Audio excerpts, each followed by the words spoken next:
Welcome to the Momentum on the Road. In these sessions, we'll be cruising around North America visiting farmers. So we'll either visit a customer that recently purchased a Momentum planter and film the startup, or we'll visit a prospect, a future customer, and film the demonstration. My name is Arthur Santos and I'm the Seeding and Tillage Marketing Manager at Echo. And today we are partnering with Weaver out of the Waynesboro location in Pennsylvania. Our host is David Hula, National Corn Grower Yield winner, and we are here at the Curl-Next Farms in the Henrico County, Virginia. A demonstration starts with the walk-around. That's when we present the planter and often the tractor that we'll be using. So today we'll be presenting a Fendt 939 Gen 6 tractor and a brand new Fendt Momentum planter 31 row 15. So now let me pass the ball to Derek Reeser, Field Product Specialist at Echo, that will do the walk-around and then take David for a ride. Hey Dave, let's go ahead and walk around this plant a little bit and let's talk about some key features of the Momentum planter. So starting out with hooking up this planter, we run a Power Beyond system. We supply a valve block back on the planter. So this planter here particularly, you're only using 2 rear remotes to run this entire planter. Beyond that, we use Power Beyond system. Next, the fertilizer tank here. So we offer a 1,000-gallon liquid fertilizer tank. It's all integrated through the 2020 monitor, so there's no extra monitor that you need to operate to run the full feature of that tank. Next is our central fill system. So our central fill system is dual 65 bushel tanks. So you got 130 bushels of seed capacity. Next, just talk a little bit about what you see here, this hose here.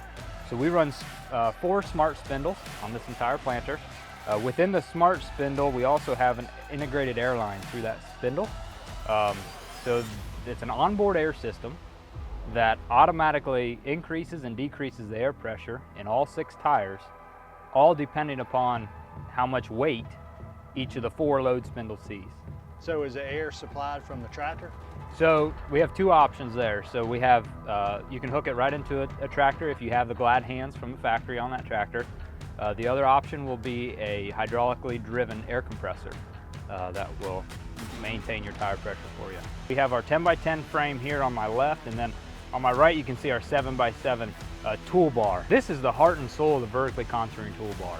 So this is the kind of the big thing that we're presenting our customers, and what it'll do is it'll give you the ability to follow all contours and maintain depth in all contours, right? So, well, we want consistent depth so we can get uniform emergence, and that's right. What we're after. Yep.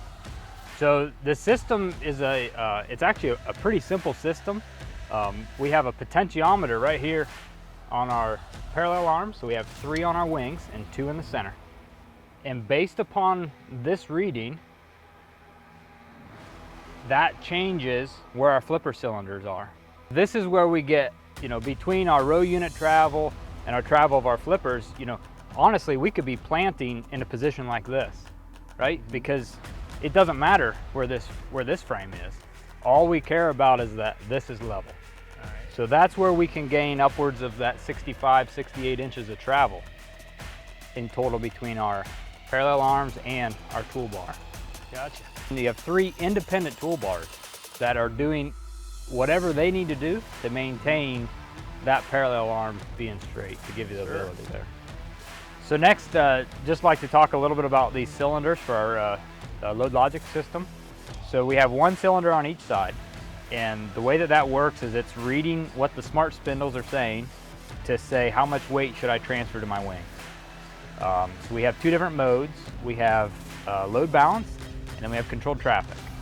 So in load balance, what it's going to do is it's going to make sure that each smart spindle sees the same amount of weight across the whole planter. And then in controlled traffic mode, it's going to try to maintain all of that weight in the center and have a minimum pressure so that we can maintain ground contact for our row units. Well, so do y'all have classes at NASA so we can learn how to operate all this? Yeah, it's kind of funny. There's literally 2 buttons to hit. So from an operation standpoint, it's a pretty simple deal for sure. The tires are actually put on a certain measurement on the wing here, so that when you turn around and come back, this tire is on the same exact path. We're only impacting that 1 piece of dirt pass down and pass back.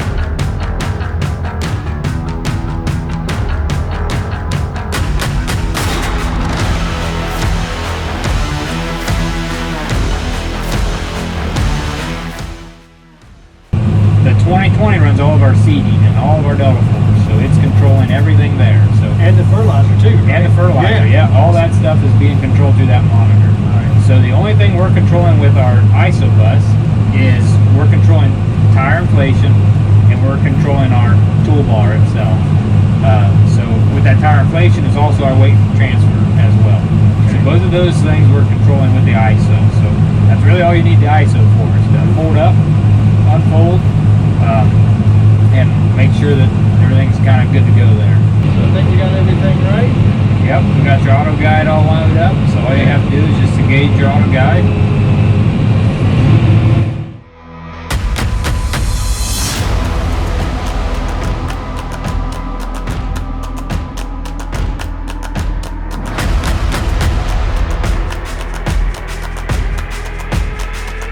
And you know, at the end of the day, Dave, what it comes down to is we're giving you the ability to do your 40 acres, which is more than what you're used to doing at 26 gallon an acre, right? Yeah.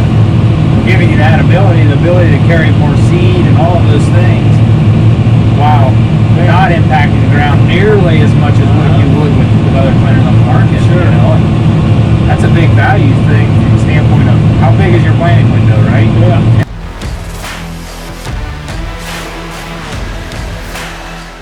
So, Derek, what we got going on here is, as you can tell, we've just been strip tilled. So we worked up that band. So we got 8 inches wide, about 3 inches deep. And you know, your Momentum planter's got concealed. We want to see where the seed's placed, and then we're going to try to find some fertility in that trench and then depth. So we got one seed here. So let's look to see if we find some more. So we were planting 32,000. Based on what I've seen here, we're going to walk behind the planter and look at a couple things.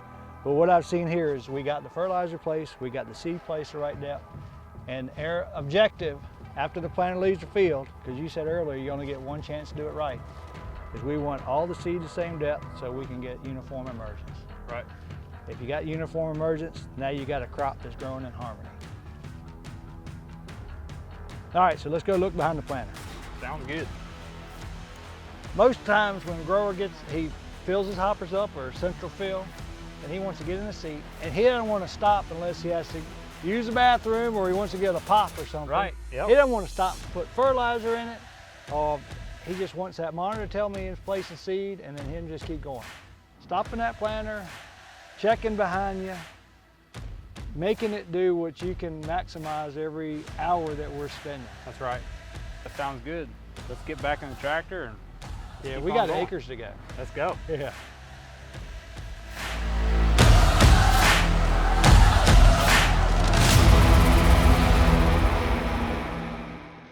The first two things were the toolbars, the 2 toolbars. That was number 1. And then number 2 was just the liquid tank capacity, you know, having that. And then number 3 would be the wheels. So, you know, that was an unusual setup, you know, and then understanding how all that works now, it's like I understand why the wheels are the configuration they are. And I have not been disappointed with the relationship I've had with Fendt. You know, it started out when they dropped the planter off, the technician putting it together, got to talking with him. I'll work with him late at night to help get it ready to go the next morning. See how, all right, what's the first things that we got to do when we get it comes off the truck? And then we got that. And then working with Derek, let's get it field ready, and he's showing me certain things and then putting it out in the field. So that demonstration experience to me has been very positive and eye-opening. What's is unique, the dual toolbars and the flotation. We're a continuous no-till for the most part. Now we're doing some strip till, so we got to follow controlled traffic patterns. We don't want to create any compaction. And the way the weight transfer, the balancing of that, you know, to me that was unique. You know, I hear about those terms, but we never been able to actually put it into practice. But now I'm seeing it, and this whole even out the weight, Now, the other thing that to me is unique and we haven't taken advantage of it yet is the flotation of the tires and then pumping the air up when we get on the highway. Because we do a lot of road miles. We're roughly 35 miles from the home farm and we go another 30 miles east of that to get to other farms. We spend a lot of time on the highway, and then anytime we can be more efficient there, that's a big thing. I'm excited to see what's going to happen when the crop comes up. Now, if I have a commitment of 3 years to where, hey, if something breaks down, then I have a replacement, to me that's valuable because we can't afford to be sitting still. And then at the end of that 3 years, let's say I wanted to buy some used equipment. If I have some kind of paper document to say, hey, it's been serviced here, it's been maintained, then that's going to give me more value to buy something new, buy something used. And for me, then that way I could see the resale on a used piece of equipment have more value. And for more information, visit us at www.fendt.com and in our social media channels at Fendt North America. Don't forget to visit your local Fendt dealer and check out our offers to pre-order your Fendt Momentum planter with special ordering period discounts. It's Fendt and it's time. Thank you.